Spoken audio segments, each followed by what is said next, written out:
Fala pessoal, tudo jóia? Daniel aqui. Hoje eu vou falar sobre dois FINFRAs que a gente acha interessante aqui no canal, o CDI 11 e o Juro 11, ambos da Sparta, por isso que a gente vai juntar isso em um vídeo só. Mas antes, claro, aquele recadinho de sempre, deixa seu like, se inscreve no canal para não perder nenhum vídeo, beleza?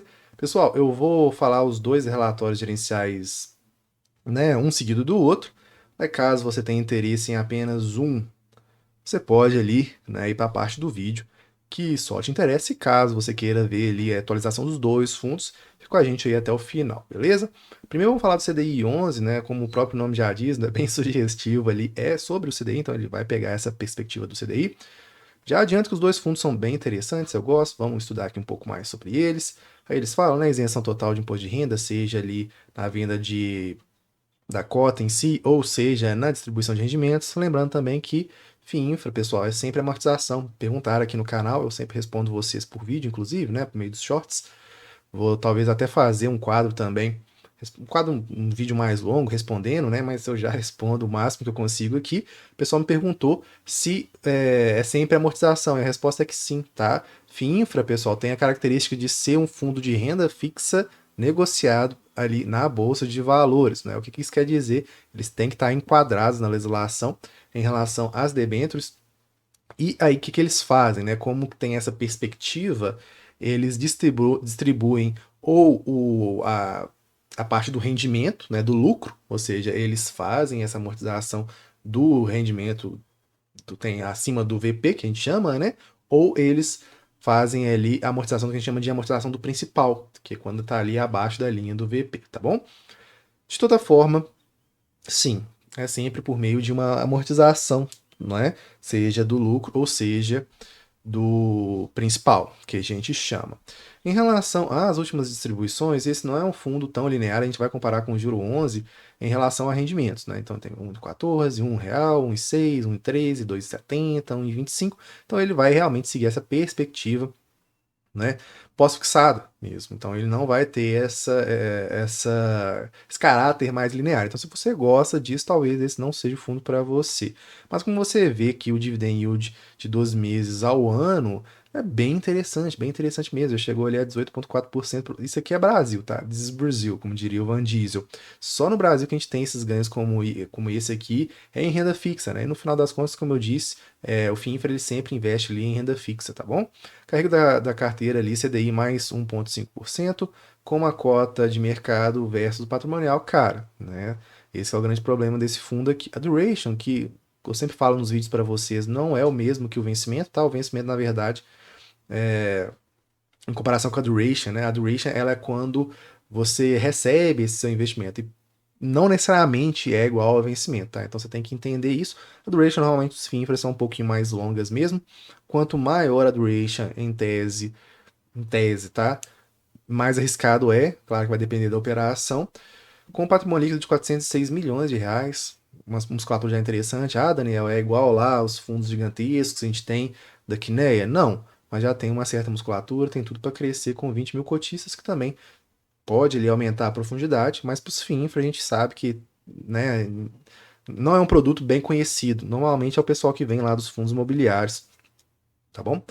Estratégia de alocação. Em julho, seguimos otimizando a relação à carteira risco-retorno, iniciando a exposição ali de 4 novas emissões, Atlas, Luiz Carlos, AES Brasil, que eles falam aqui, né? Spread de crédito da carteira, como a gente disse antes, 1,5 e a duration de 4,2 anos.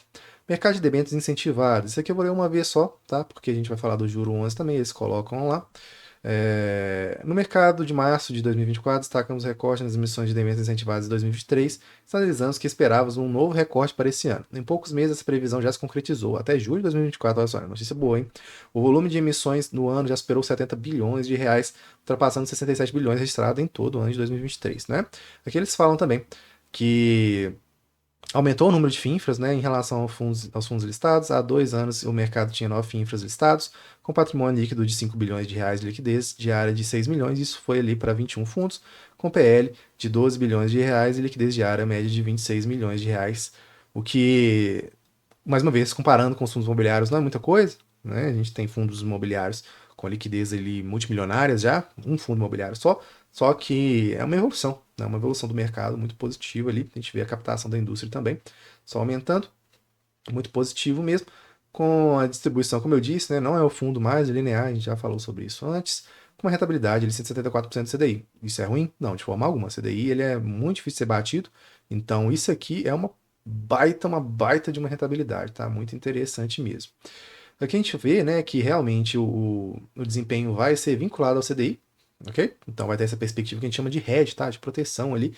Por quê? Porque as debêntures, pessoal, ela tem a vinculação padrão de IPCA, perfeito? Ela segue a inflação. A gente vai falar sobre o juro 11, que ele tem mais ou menos a estratégia de hedge também de proteção, mas só às vezes. Aqui é sempre essa proteção, tá bom? Tem essa taxa de administração aqui, mas os FINFRAs eles não são tão caros como nos FIAGROS, tudo bem? E tem essa marcação de crédito, né, que tá aqui bem relevante também, praticamente, mas é isso aqui que você tem que focar, beleza? Em relação ao CDI. Em relação à diversificação, pessoal, super diversificado, né, super interessante ali, nada acima de 10%, muito antes pelo contrário, nada acima de 5%, então aqui 4,1%, 3,3%, super FINFRA aí, né, uma gestão super técnica, muito interessante. Em termos de setores, eu sempre falo para vocês, né? Vocês têm que entender sobre FINFA, FIAGRO e sobre os fundos imobiliários, e cada um tem as suas perspectivas, suas características. E aqui a gente vê que saneamento e geração de energia são setores ali mais defensivos, tá? Então é um fundo que está entregando bons resultados com uma perspectiva mais defensiva também. Como eu disse para vocês, tem toda a questão da própria legislação mesmo, das normativas, né, de ser enquadrado. Então, realmente, esse investimento em debêntures é importante, com um rating ali de AAA, AA+, muito interessante, né? Super infra aí, muito interessante. O problema dele é o preço, né? Da administração 1%, como eu já disse antes, né? Nada ruim. E aqui eles colocaram até nosso videozinho, né? Que a gente sempre faz essas atualizações para vocês. Sobre o juro 11, né, agora entrando aqui no relatório gerencial do juro 11, mesma perspectiva aqui, né, da isenção de imposto de renda, super interessante. Aqui você vê que ele já tenta fazer essa linearização um pouco melhor. Então a gente vê que um 25, 25, 25, 25 deu essa queda ali para R$ 1, tá? Mas ainda assim, dividend yield aí 16,3, 16,9, 16,9, né? Então aí de forma bem interessante. Pô, Daniel, então o CDI 11 lá, ele tá, pô, indo muito mais na frente, né? Tá indo muito melhor e tudo mais. Olha, agora que o CDI tá alto, sim, né? Mas essa perspectiva, o juro 11 para mim é porque é isso, né? Tem uma perspectiva de ir para a inflação, como eu disse antes, só que ele vai se hedge quando o CDI tá interessante. Então eles fazem esse cálculo, tem, digamos assim, as duas vertentes, né? Agora o CDI 11, a depender do movimento, sim, vai ter essa rentabilidade muito interessante, tá bom? Dividend yield de 16,3% ao ano, ainda assim muito interessante, né? This is Brasil, como eu brinquei.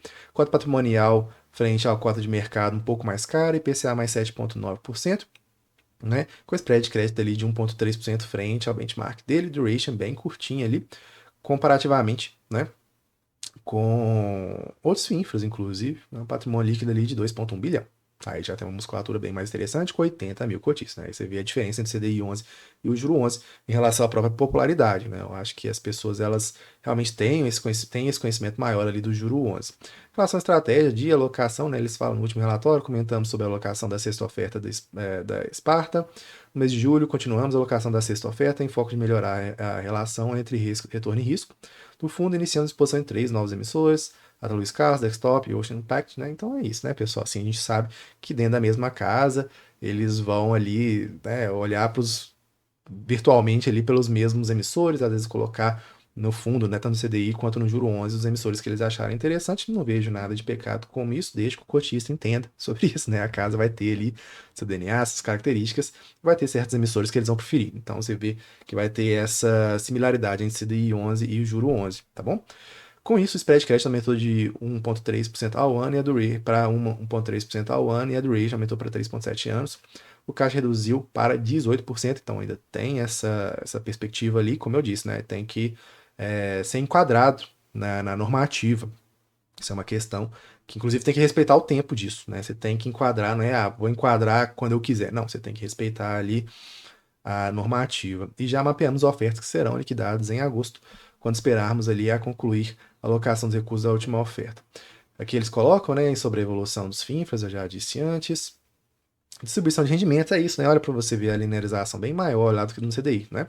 1,50, 1,50 em 2023, e aí aqui eles tentam em 25, aí dá essa quedinha ali de R$ 1, e isso vai também impactar na cota, como a gente sabe, né? Em relação ao IMAB 5. O que é o IMAB, Daniel? IMAB, pessoal, é a cesta teórica de tesouro dos títulos públicos, né? Pega ali, por exemplo, Tesouro IPCA+, é, aí tem o IMAB 5, o IMAB 5+, e o IMAB. Sopa de letrinhas, né? Vamos lá. O IMAB 5, perdão, o IMAB 5 é aqueles antes de 5 anos, né? Que é o time aí do Ulisses, que ele brinca, né? Inclusive já fizemos live com ele aqui no canal. IMAB 5+, como o próprio nome já sugere, né? Acima dos 5 anos, né? Essa cesta teórica de títulos públicos, e IMAB aí junta tudo no mesmo bolo, tá? Então é um puta indicador, um indicador super interessante, e eles aí batem ele, então muito bom também. Em relação ao desempenho, né? Tem IPCA, inflação e o carrego, né? E a marcação também, você tem que ficar de olho, porque isso aí vai influenciar no resultado, né? Mas como a gente viu aqui, ó, o grosso mesmo aqui é carrego e IPCA, beleza? Em relação à diversificação, super interessante também, né? Da mesma forma que eu mostrei lá no CDI 11, não tem nada acima de 5%, super legal, um puta fundo aí. O problema dele é o preço, como eu estava dizendo antes sobre o CDI 11. Mais uma vez, né? Olha só a perspectiva. Lembra de alguma coisa? Igualzinho, né? Muito parecido ali. Só que tem essa perspectiva aí do caixa, né? Que falta aí alocar o caixa da sexta emissão. E, mais uma vez, eles colocam o nosso videozinho aqui sobre o Juro 11, né? Bem legal aí ser reconhecido. É uma gestão muito técnica que a gente gosta bastante, beleza? Se curtiu, deixa o seu like, se inscreve no canal e até a próxima. Tchau, tchau.